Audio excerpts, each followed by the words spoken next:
आज मैं आप लोगों के लिए एक थ्रिलर स्लैशर मूवी लाया हूँ जिसका नाम है there is someone inside your house. ये मूवी रिसेंटली 2021 में ही रिलीज की गई है और इसकी स्टोरी एक नॉवल से ली गई है।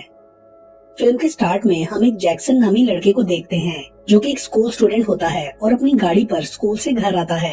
अंदर आते ही उसके फ्रेंड मेसन की कॉल आती है और वो उससे बात करने लगता है। उसके घर में उसके पेरेंट्स और एक बहन भी रहती है जो कि इस टाइम घर पर नहीं होते। वो टेबल पर पड़े एक एग शेप टाइमर की टिकिंग नोट करता है लेकिन फिर इग्नोर कर देता है। उसकी बातों से हमें पता चलता है कि शाम में उसका एक रग्बी का मैच है, इसलिए वो अपने मोबाइल पर 4 बजे का अलार्म लगाकर सो जाता है। जब अलार्म की आवाज पर उसकी आंख खुलती है तो वो देखता है कि अलार्म उस एग शेप टाइमर से बजा है जो उसने नीचे देखा था और उसका मोबाइल गायब है। बाहर अंधेरा हो चुका था। वो हैरान होता है और जल्दी से अपना बैग लेकर जाने के लिए बाहर भागता है तो देखता है कि घर का डोर खुला हुआ है और बाहर से उसकी गाड़ी भी गायब है। वो वापस अंदर आ जाता है तो वहीं उसे जगह जगह फोटोज लगी नजर आती हैं जिनमें वो किसी लड़के को हैरेस कर रहा होता है। ये सब देखकर जैक्सन परेशान हो जाता है। उन फोटोज के पीछे पीछे वो एक रूम तक जाता है तो उसे अंदर चेंजिंग रूम से मोबाइल की बीप सुनाई देती है। वो गोल्फ स्टिक उठाकर अंदर जाता है तो वहाँ भी बहुत सारी फोटोज लगी होती हैं जिनमें वो उस लड़के को मार रहा होता है। जैक्सन ढूंढ रहा होता है कि कोई नीचे से उसके पाँव पर चाकू मार देता है और वो गिर जाता है।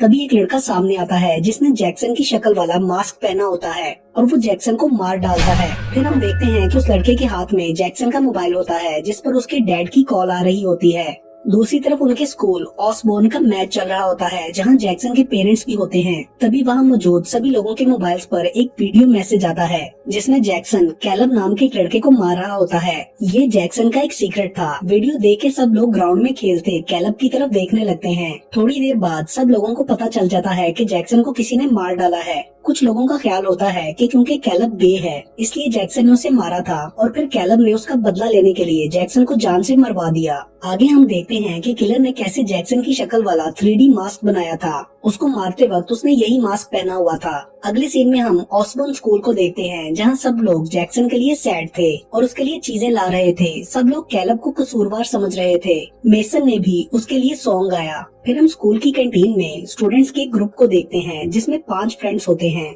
मैकनी, डार्बी, रोड्रिगो, जैक और एलेक्स। उनको कैलब की सिचुएशन पर अफसोस हो रहा होता है इसलिए वो उसे अपने साथ बिठाते हैं क्योंकि सब उसका बाइकआउट कर रहे थे। फिर स्टूडेंट काउंसिल की प्रेसिडेंट कैटी भी जैक्सन के लिए स्पीच देती है। वो अपनी स्पीच में डार्बी और कैलब की भी बात करती है। वहाँ हम एक स्टूडेंट ओली को भी देखते हैं जो सबसे अलग बैठा होता है और मैकनी को देखकर मुस्कुराता है। मैकनी भी उसकी तरफ स्माइल पास करती है।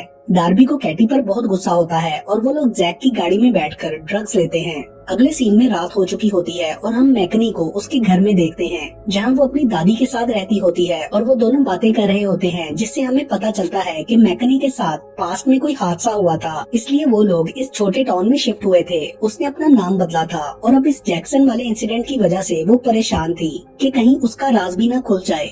उसकी दादी को स्लीप वॉकिंग की प्रॉब्लम भी थी जिसके लिए वो किसी डॉक्टर से मिलना चाह रही थी। फिर वो रूम में पोएम लिख रही होती है तो उसे ओली के मैसेजेस आते हैं जो कि उसका स्कूल फेलो था, मगर वो रिप्लाई नहीं करती। फोन में अपनी और ओली की फोटोज देखती है और फिर सो जाती है। अगले दिन कैटी ने जैक्सन के लिए चर्च में एक मेमोरियल रखी थी जिसके लिए वो प्रिपरेशन कर रही होती है और अपने साथी मार्कस से भी बातें कर रही होती है। तभी उसको मार्कस का मैसेज आता है कि मैं बीमार हूँ इसलिए आज नहीं आ पाऊंगा। वो उसे कॉल करती है कि अभी तो तुम यहीं थे कि तभी वहाँ प्रोजेक्टर पर कैटी का एक पॉडकास्ट प्ले होता है जिसमें वो रेसिस्ट बातें कर रही होती है। उसने इसमें अपना नाम शो नहीं किया था और ये उसका एक सीक्रेट होता है। ये देखकर वो बहुत परेशान हो रही होती है कि तभी वहाँ किलर आ जाता है। उसने कैटी की शक्ल का मास्क और कपड़े भी उसके जैसे पहने होते हैं। वो कैटी को मार देता है। चर्च के बाहर लोग जमा होते हैं और फादर आकर चर्च का लॉक खोलते हैं तो सब लोग अंदर आकर देखते हैं कि कैटी की लाश लटक रही होती है और वो पॉडकास्ट भी चल रहा होता है। उसके बाद पुलिस ने टाउन में कर्फ्यू लगा दिया था और वो ये बात समझ गए थे कि किलर अपने विक्टिम्स का कोई ना कोई डार्क सीक्रेट भी रिवील करना चाहता है। मैकनी ये सब देखकर अपने सीक्रेट के बारे में सोचने लगती है जिसकी वजह से वो हुआवे से यहाँ आई थी। उसे रोड्रिगो की कॉल भी आती है जो इस सब की वजह से बहुत परेशान होता है। पुलिस अपनी इंटेरोगेशन ऑसबोर्न के स्टूडेंट्स के साथ स्टार्ट करती है। सब स्टूडेंट्स ही अपना कोई ना कोई सीक्रेट छुपा रहे होते हैं। जैसे मैकनी और ओली एक दूसरे को डेट करते थे लेकिन मैकनी पब्लिक में उससे दूर रहती थी। रोड्रिगो अपनी अब्यूजिंग मॉम की वजह से पेन किलर्स लेता था।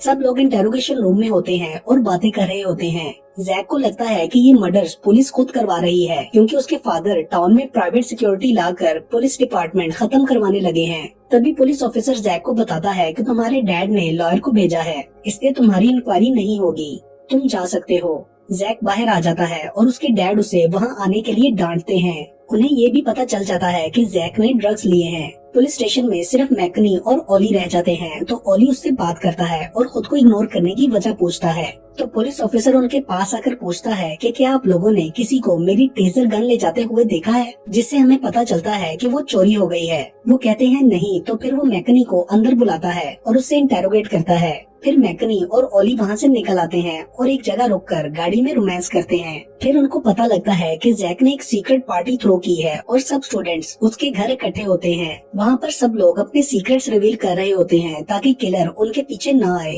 लेकिन यहाँ कोई भी अपना एक्चुअल डार्क सीक्रेट नहीं बता रहा था। एलेक्स और रोड्रिगो ओली का मजाक उड़ाते हैं। डार्बी बताती है कि मेरा नासा में एडमिशन हो गया है। एलेक्स और रोड्रिगो अपने प्यार का इजहार करते हैं। मैकनी कहती है कि मैं पोएट्री लिखती हूँ और जैक बताता है कि स्कूल वालों ने लेटर भेजा है कि मैं इस साल पास नहीं हो सकता, और ये भी बताता है कि वो अपने डैड की एंटीक कलेक्शन में ड्रग्स डालकर उसे यूज करता है और अपने डैड से नफरत करता है। उसके बाद सब लोग ड्रग्स लेते हैं और पार्टी करते हैं। रोड्रिगो और एलेक्स रेस्ट रूम में जाकर रोमांस करते हैं और वहाँ से बाहर आने पर रोड्रिगो को अपनी पेन किलर्स नीचे गिरी हुई नजर आती हैं और तभी सबके फोन पर मैसेज आता है कि रोड्रिगो पेन किलर्स लेता है। अचानक लाइट चली जाती है और किलर वहाँ रोड्रिगो के चेहरे का मास्क पहनकर आ जाता है और रोड्रिगो को मारने लगता है। वो उससे बचकर बाहर आ जाता है, लेकिन किलर उसे पुलिस की टेजर गन से पकड़कर मार देता है और इस इंसिडेंट के बाद स्कूल को बंद कर दिया जाता है। वो चारों फ्रेंड रोड्रिगो की वजह से बहुत सैड होते हैं। मैकनी को ओली का मैसेज आता है और फिर वो उसके साथ रात गुजारती है। अगले सीन में हम देखते हैं कि स्कूल में रग्बी का मैच होने वाला है, इसलिए स्कूल को पूरी सिक्योरिटी और सेफ्टी के साथ ओपन किया गया। मेसन वहाँ रोड्रिगो के फ्रेंड्स को उसके लिए कार्ड देता है और एलेक्स कहती है कि ये सब ओली कर रहा है, मगर मैकनी को बुरा लगता है और वो उससे कहती है कि तुम ऐसे मत कहो, पुलिस को बुलाओ। एलेक्स कहती है कि ओली का भाई पुलिस में है और किलर ने टेजर गन का इस्तेमाल किया है, इसलिए ये ओली ने किया है, और बाकी सब भी एलेक्स का साथ देने लगते हैं। तो मैकनी गुस्से में वहाँ से आ जाती है और उसकी दादी को कहीं जाना होता है, इसलिए वो घर में अकेली होती है। अगले दिन ओली उसके पास आता है और वो दोनों बाहर जाते हैं। ओली उसे कॉर्न फील्ड्स में लेकर जाता है और वहाँ वो दोनों रोमांस कर रहे होते हैं कि ओली के भाई क्रिस की कॉल आती है और तभी मैकनी गाड़ी के डैशबोर्ड में टेजर गन देखती है और ओली से उसके पेरेंट्स के बारे में पूछती है। तो वो बताता है कि उनकी गाड़ी का एक्सीडेंट हो गया था क्योंकि वो नशे में थे, लेकिन सब लोग कहते हैं कि उन्होंने इस वजह से सुसाइड की क्योंकि उनका एक बेटा पागल था। ओली उसे ये भी बताता है कि वो उसके साथ पास्ट में हुए हादसे के बारे में जानता है, जिसकी वजह से मैकनी उससे नाराज होकर वहाँ से चली जाती है और टैक्सी में घर आती है। टैक्सी ड्राइवर उससे फ्लर्ट करने की कोशिश करता रहता है। घर आकर वो अपने रूम को अच्छी तरह लॉक करके और नाइफ अपने पास रखकर सो जाती है। अचानक खौफ से उसकी आंख खुलती है और वो देखती है कि रूम का दरवाजा खुला हुआ है और नाइफ और उसका मोबाइल भी साइड टेबल पर नहीं है। हर तरफ उसके पास्ट में हुए हादसे से रिलेटेड फोटोज लगी होती हैं। मैकनी बहुत डर जाती है। तभी वो किलर उस पर अटैक कर देता है और उसे जलाकर मारने ही वाला होता है कि बाहर गाड़ी रुकने की आवाज आती है और किलर का ध्यान बढ़ता है। तो मैकनी उसे टांग से पकड़ती है, जिससे उसका मास्क गिर जाता है, मगर वो वहाँ से भाग जाता है और एलेक्स वहाँ आ जाती है और उसका सीक्रेट भी रिवील हो जाता है। वो कहती है कि ये ओली ने किया है। अगले सीन में हम मैकनी को हॉस्पिटल में देखते हैं, जहाँ उसकी दादी और फ्रेंड्स उसके पास होते हैं। वो लोग उसे बताते हैं कि ओली को पकड़ लिया गया है। फिर मैकनी उनको अपना सीक्रेट बताती है कि उसके पुराने स्कूल में उसकी सीनियर्स एक रात बॉनफायर में उसकी और उसके फ्रेंड्स की रैगिंग कर रही थी। उन्होंने इनको बहुत ज्यादा अल्कोहल भी पिलाई थी, जिसकी वजह से वो होश में नहीं थी। और तभी मैकनी ने एक लड़की जैस्मिन को धक्का दिया, जो कि आग में गिर गई और बुरी तरह जल गई, जिसकी वजह से मैकनी को पुलिस कस्टडी में ले लिया गया। केस खत्म होने के बाद भी उसे धमकियां मिलती रही, जिसकी वजह से उसके पेरेंट्स में डिवोर्स हो गई और फिर वो अपना नाम छुपा कर यहाँ आ गई। सब लोग उसे हौसला देते हैं और फिर वो हॉस्पिटल से घर आ जाती है। अगले सीन में हम जैक के फादर को देखते हैं, जिन्होंने कॉर्न मेज फेस्टिवल रखा होता है और उसके लिए प्राइवेट सिक्योरिटी हायर की थी ताकि लोग सेफली इवेंट एंजॉय कर सकें। उस फेस्टिवल के लिए एक बस स्कूल के बच्चों को लेने के लिए आती है, मगर मैकनी तब कॉल पर बात कर रही होती है तो उसकी बस छूट जाती है।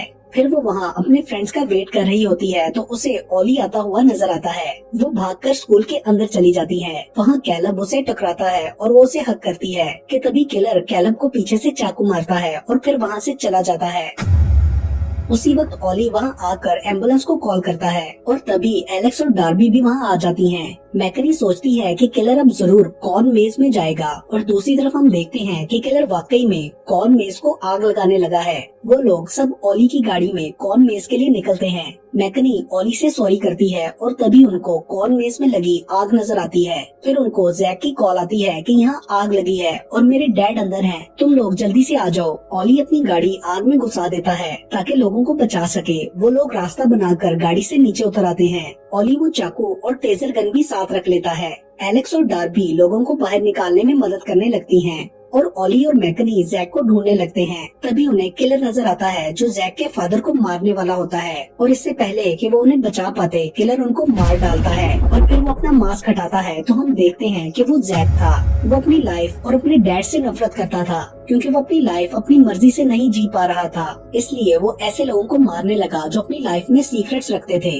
ओली टेजर गन से जैक को पकड़ने की कोशिश करता है तो जैक उस पर वार कर देता है। फिर वो मैकनी को मारने के लिए उसकी तरफ बढ़ता है और कहता है कि तुम सब लोगों ने मास्क पहन रखे हैं, तुम सब लोग हाइपोक्रेट्स हो। मैकनी उसको धमकाती है तो वो कहता है कि मैं अपने सब मर्डर्स का इल्जाम तुम पर लगा दूंगा क्योंकि कैलब को लगने वाला चाकू तुम्हारे हाथ में है। मैं कहूँगा कि अपने बचाव में मैंने तुम्हें मारा। तभी ओली टेजर गन से जैक को डिस्ट्रैक्ट करता है और मैकनी उसे मार देती है और उससे कहती है कि तुम खुद गलत हो, बुराई तुम्हारे अंदर है, दूसरों में नहीं। उसके बाद हम देखते हैं कि ओली की जान बच गई है और ओली और मैकनी की लाइफ नॉर्मल रूटीन पर वापस आ जाती है। कैलब, एलेक्स और डार्बी अपने ड्रीम्स अचीव कर लेते हैं। एंड के सीन में मैकनी भी कॉलेज की कॉन्वोकेशन में अपनी पोएट्री सुनाती है और इसके साथ ही ये मूवी यहीं पर खत्म हो जाती है।